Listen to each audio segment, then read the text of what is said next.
Par une chaude nuit d'été, une occasion unique, les célèbres sensibles, dans un groupe restreint, a révélé à ses plus proches compagnons que connaissait le plus grand mystère du cosmos.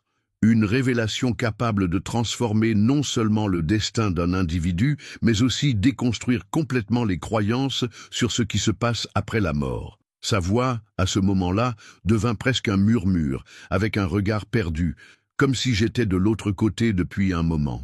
Il n'a pas parlé de ce qui allait arriver pour l'humanité, ni sur les conflits ou les gouvernements, ni sur le sort des grands dirigeants. Il s'agissait de l'essence, du lieu où elle vit, de son origine et surtout de la façon dont il reste sur un plan invisible où il prend des décisions. Dans quelle nation renaître, dans quel noyau familial, et l'essentiel est de savoir comment vous définissez votre trajectoire. Naturellement, les personnes présentes voulaient savoir de ce secret avant son départ. Il hésitait silencieusement, comme s'il pesait, s'ils étaient prêts à écouter quelque chose qui changerait votre perception pour toujours de lui-même et de tout ce qui l'entourait. Puis il parla, mais personne n'aurait pu prédire l'impact que ce qu'ils entendraient aurait.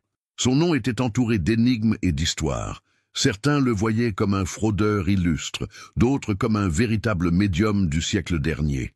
Même les sceptiques les plus rigoureux a admis qu'il avait faculté au-delà de l'ordinaire, capacité à pénétrer les esprits, anticiper les événements futurs et accéder au niveau profond de connaissances cachées. C'est dans ce contexte qu'il a décidé de partager quelque chose de grand. J'ai dit quelque chose à mes amis qui changerait complètement votre compréhension sur la vie, la mort et le destin. Selon lui, il y avait un endroit qui ne pouvait pas être exprimé par des mots, ni ciel, ni abîme, ni paradis, mais un champ au-delà du temps, où l'essence contemple tous les chemins possibles de l'existence.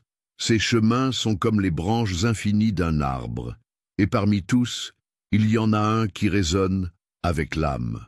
Ce choix est rarement fait clairement.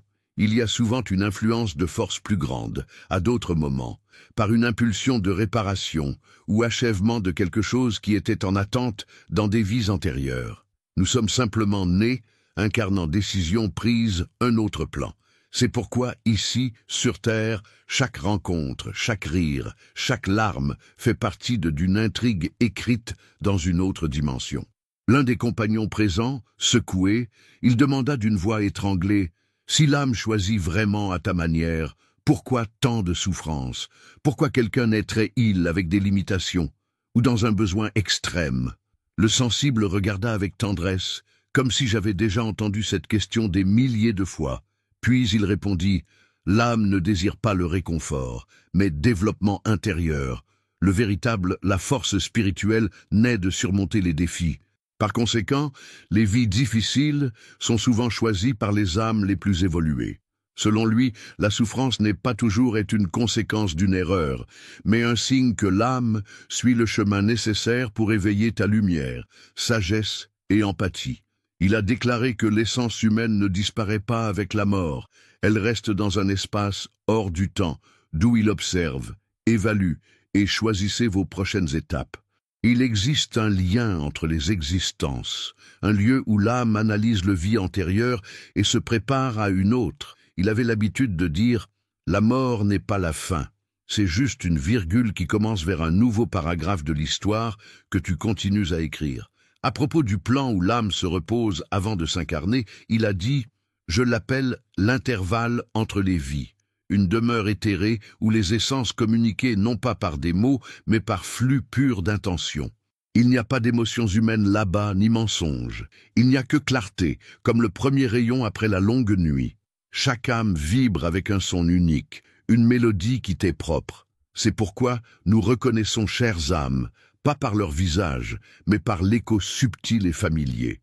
Là, on se dit, j'étais un frère avec celui-là, avec cela, un adversaire.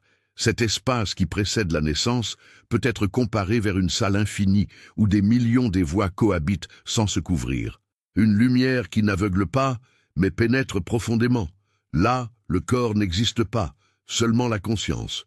Dans cet endroit, le temps s'écoule d'une manière différente. Et là, au fond, on revoit chaque acte, chaque émotion ressentie, tout le bien offert et le mal causé. L'étape suivante est ce qu'il a appelé du lac des reflets. L'âme plonge dans la mémoire et ne voit pas sa propre vie comme une série d'événements, mais comme des vagues qui ont résonné à travers le temps. Il n'y a aucun moyen de masquer les actions ici, mais ce n'est pas une punition, c'est un apprentissage. Vous voyez, quand vous blessez quelqu'un et comment cette douleur a été perpétuée, mais voyez aussi quand il a tendu la main et comment cela a éclairé les autres. Après avoir revécu ces souvenirs, le moment de l'orientation commence.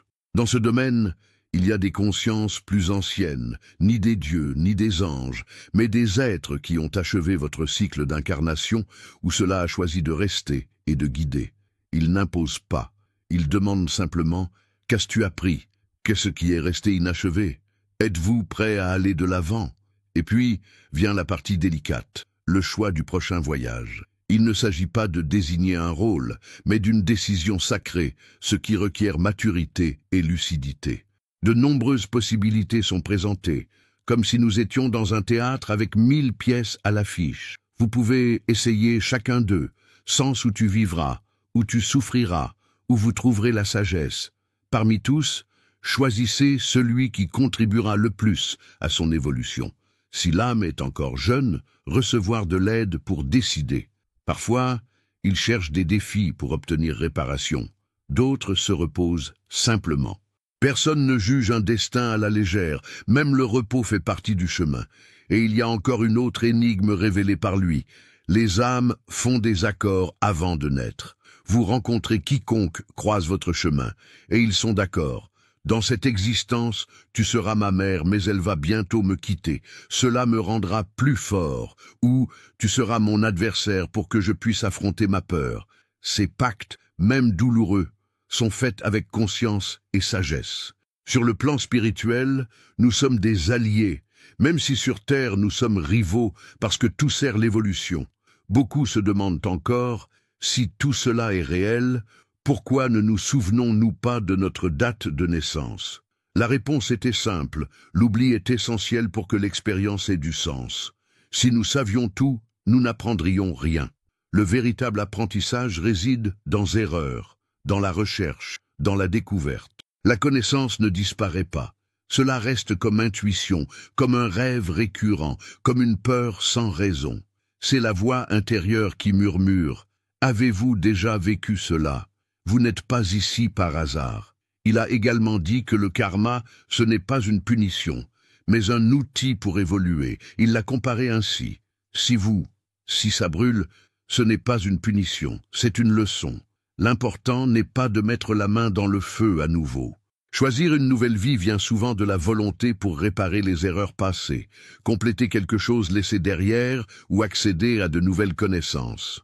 Il a en outre déclaré que l'âme sélectionne pas seulement votre tâche sur Terre, mais aussi le corps dans lequel il naîtra, afin d'acquérir des connaissances nécessaires à sa croissance. Si ce message vous a touché, ne le gardez pas pour vous. Partagez-le avec quelqu'un qui a besoin de l'entendre aujourd'hui. Et pour voir plus de contenu comme celui-ci, abonnez-vous à la chaîne et activez les notifications. Parfois, tout ce dont une âme a besoin pour s'épanouir, c'est qu'on lui rappelle qu'elle n'est pas seule.